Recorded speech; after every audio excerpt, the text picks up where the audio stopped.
सो इन lecture 1 हम क्या क्या पढ़ेंगे? पहले फिजिकल क्वांटिटीज के बारे में, देन सिस्टम ऑफ यूनिट्स, और फिर स्केलर एंड वेक्टर क्वांटिटीज के बारे में।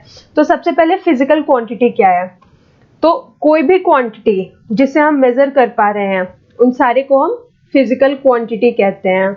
जैसे कि आपने किसी चीज पे धक्का लगाया तो वहां जो फोर्स दे रहे हैं उसे हम मेजर कर सकते हैं, वो हमारा फिजिकल क्वांटिटी हुआ। या रूम में किसी भी कमरे का, रूम का एरिया कितना है वो आप उसके लेंथ और विड्थ, उसके डायमेंशन से माप सकते हो, मेजर कर सकते हो, तो वो आपका फिजिकल क्वांटिटी हुआ। तो ये सब तो ठीक है, पर सबसे पहले ये बताओ फिजिक्स क्या होता है? जो चैप्टर हम पढ़ते हैं फिजिक्स, वो है क्या? सो फिजिक्स साइंस का वो ब्रांच है ना जिसमें हम नेचर में क्या हो रहा है, कैसे हो रहा है, उन सारे लॉज के बारे में पढ़ते हैं।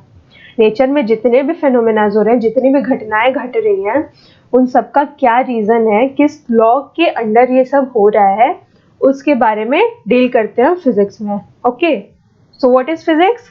Physics is that branch of science in which we deal about the laws of nature. Okay, तो ये जो फिजिकल क्वांटिटीज हैं इनको यूज करके हम इन सारे जो लॉज है फिजिक्स के उन्हें डिस्क्राइब करते हैं। अब है यूनिट। यूनिट क्या है?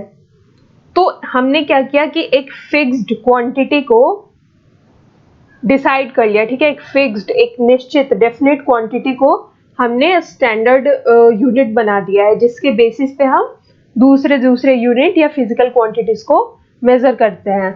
जैसे टाइम के लिए हमने क्या किया, एक यूनिट बना दिया सेकंड। हमने एक ड्यूरेशन ऐसे निश्चित किया कि हाँ इतनी देरी हुई, मतलब ये 1 सेकंड, इसको हमने बता दिया कि ये 1 सेकंड के बराबर है, तो वो टाइम का यूनिट उससे सेट कर दिया हमने। या फिर लेंथ के लिए मीटर यूज करते हैं हम, है ना। तो हमने डिसाइड कर लिया कि हाँ इतनी दूरी को हम 1 मीटर कहेंगे, या एक सर्टेन वेट को हमने 1 केजी बता दिया। तो ये हमने स्टैंडर्ड यूनिट्स दे दिए हैं सबको, ठीक है, सारी फिजिकल क्वांटिटीज को। और अब उनको यूज करके हम अलग अलग फिजिकल क्वांटिटीज मेजर करते हैं। तो इसमें ये देखा है हमने कि मान लो हमारे पास लेंथ का है, ठीक है, लेंथ की यूनिट है हमारे पास मीटर, और टाइम की यूनिट है सेकंड, पर वेलोसिटी हमारी जो होती है वो मीटर पर सेकंड होती है ना। तो यहाँ पे हमने दो ऐसे यूनिट को मिला के एक तीसरा यूनिट बना दिया वेलोसिटी का। तो इस बेसिस पे हमने फिजिकल क्वांटिटी को फिर से क्लासिफाई किया है कि फिजिकल क्वांटिटी 2 टाइप के होंगे भाई। तो ऐसे 2 क्वांटिटीज हैं, ठीक है, fundamental quantities and derived quantities. Fundamental quantities वो क्वांटिटीज होते हैं, वो फिजिकल क्वांटिटीज होते हैं जो किसी और क्वांटिटी पे डिपेंड नहीं करता, जिनका मेजरमेंट, ठीक, जैसे कि मास है, लेंथ है, टाइम है, करंट है और हैं, ठीक। ये फंडामेंटल क्वांटिटीज जो हैं ये टोटल 7 हैं, ठीक। इनको आप मेजर करने के लिए किसी और क्वांटिटी की आपको जरूरत नहीं पड़ेगी। वहीं अगर हम डिराइव्ड क्वांटिटीज की बात करें तो ये वो फिजिकल क्वांटिटीज होते हैं जो दूसरे क्वांटिटी पे डिपेंड करते हैं अपने मेजरमेंट के लिए। अगर डिराइव्ड क्वांटिटीज को मेजर करना है तो वहां आप दूसरे फंडामेंटल क्वांटिटीज या डिराइव्ड क्वांटिटीज यूज करेंगे।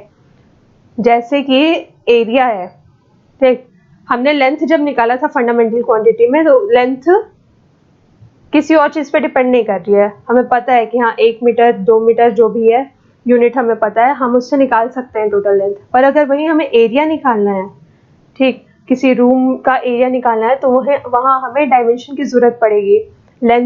लेंथ चाहिए हमें, विड्थ चाहिए उस रूम की पूरी, तब तो एरिया निकालेंगे। तो वहाँ क्या हो रहा है कि आप एक फंडामेंटल क्वांटिटी जो लेंथ है उसको यूज करके एरिया निकाल रहे हैं।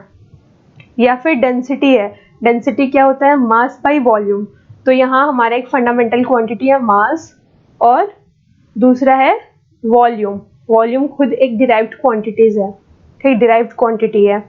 तो आपने इन दो क्वांटिटी को यूज किया और एक तीसरा क्वांटिटी निकाला डेंसिटी का।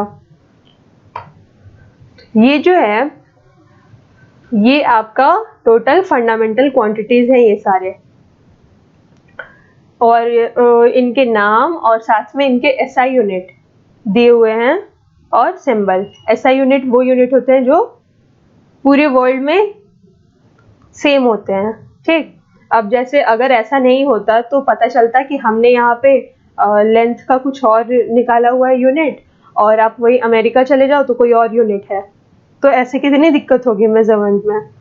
तो एक सिस्टम में इंटरनेशनल यूनिट हमने निकाला है जो पूरे वर्ल्ड, पूरी दुनिया में एक जैसी ही होती है, हम उसे ही फॉलो करते हैं। तो उसके बाद आ रहे हैं सिस्टम्स ऑफ यूनिट्स पे। वही जो मैंने अभी बताया कि एसआई यूनिट के बारे में, यहाँ और दूसरी कंट्रीज में भी सेम होनी चाहिए एक यूनिट, तभी ये मेजरमेंट वाला काम इजी हो पाएगा। तो इसके अलावा हम कौन कौन सी यूनिट्स यूज करते थे, वो है FPS, फुट पाउंड सेकेंड, ठीक है। यहाँ पे आप जो लेंथ है उसको फुट में नापोगे, और वेट जो है मास उसे पाउंड में, और टाइम को सेकंड में। वहीं दूसरा जो सिस्टम है वो CGS सिस्टम है, इसमें हम लेंथ को सेंटीमीटर में रखते हैं, मास को ग्राम में रखते हैं, और टाइम को सेकंड में रखते हैं। और तीसरा है MKS, जिसमें लेंथ को मीटर में रखते हैं और मास को किलोग्राम में रखते हैं, और टाइम को सेकंड में रखते हैं। और जो चौथा है वो हमारा सिस्टम है इंटरनेशनल डी यूनिट है, जिसे हम ऑल ओवर द वर्ल्ड हम सब सेम यूज करते हैं और इसी को फॉलो करते हैं। ओके, ये हुए हमारे यूनिट्स, ठीक है, यूनिट्स के सिस्टम हुए। अब हमें एक और चीज इसमें जाननी है कि फिजिकल क्वांटिटीज को एक तो हमने क्लासिफाई किया था fundamental quantities and derived quantities में, एक दूसरा जो क्लासिफिकेशन है फिजिकल क्वांटिटी का वो है scalar quantity and vector quantity का। तो फिजिक्स में हम इन दो क्वांटिटीज की बात करते हैं।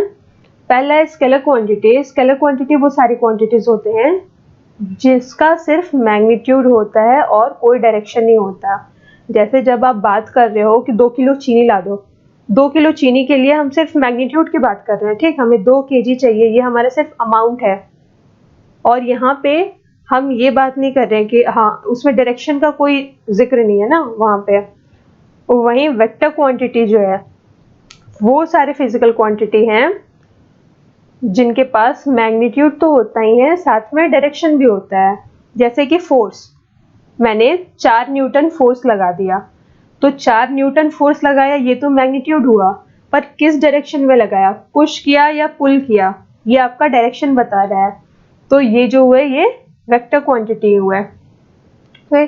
फिर है एक्सेलरेशन। एक्सेलरेशन के बारे में अभी हम आगे लेक्चर्स में पढ़ेंगे, या फिर आपको पहले से पता हो तो एक्सेलरेशन और रिटार्डेशन दो चीजें होती हैं। तो एक्सेलरेशन में आपकी स्पीड इंक्रीज होते जाती है, रिटार्डेशन में डिक्रीज होते जाती है। तो यहाँ पे क्या हो रहा है, एक्सेलरेशन में पॉजिटिव डायरेक्शन में, हमारे मोशन के डायरेक्शन में एक्सेलरेशन जब लगता है तो इंक्रीज होती है स्पीड, वहीं अगर नेगेटिव में लग जाए तो हमारा स्पीड जो है वो रिटार्ड हो जाता है, घट जाता है, ठीक। तो हम इन दो क्वांटिटीज की को डिस्कस कर चुके हैं। अब आगे हम पढ़ेंगे मोशन के बारे में, ठीक, जो मेन चैप्टर है अब हमारा शुरू होने वाला है।